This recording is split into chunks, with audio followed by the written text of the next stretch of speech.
sheep, and goats are considered what? Ruminants. Ruminants, right?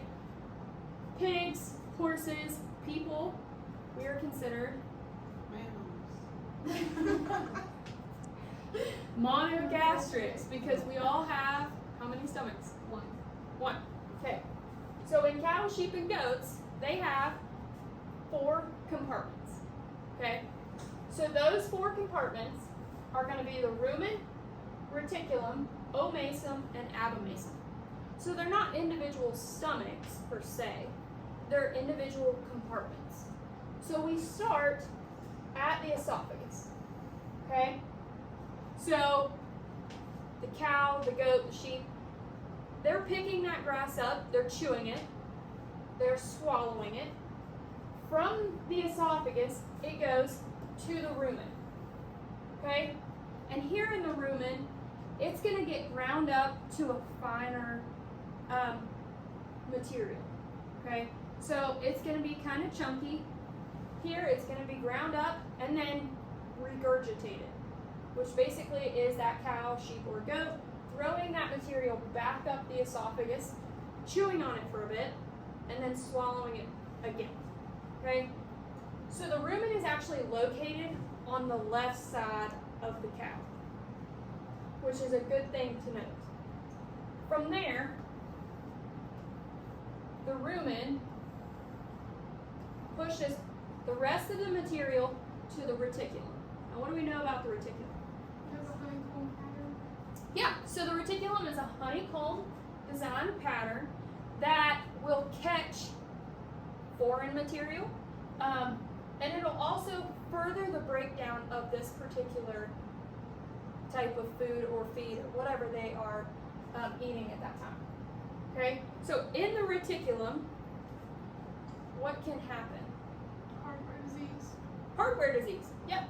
So hardware disease is where a cow will swallow a nut or a bolt or a nail, and it gets caught in the reticulum.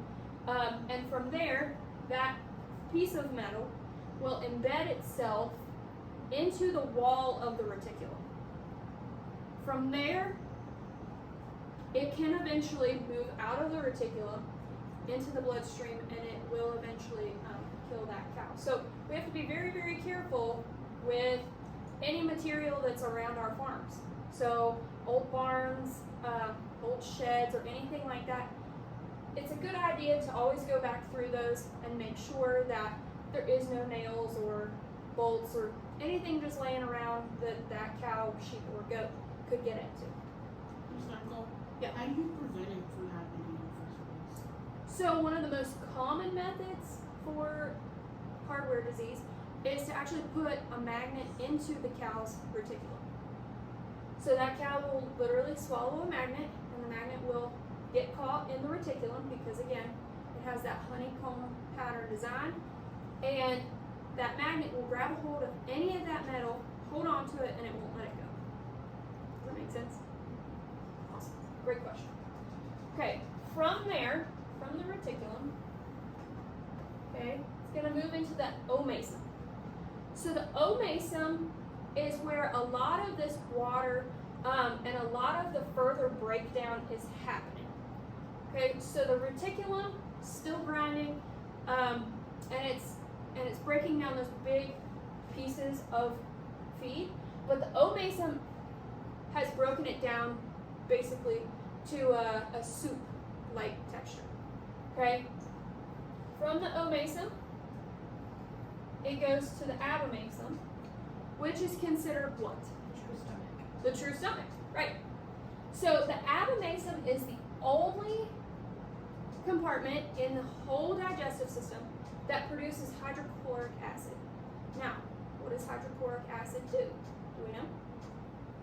It helps further the breakdown of materials into a molecular level so that they can be absorbed throughout the rest of the digestive system.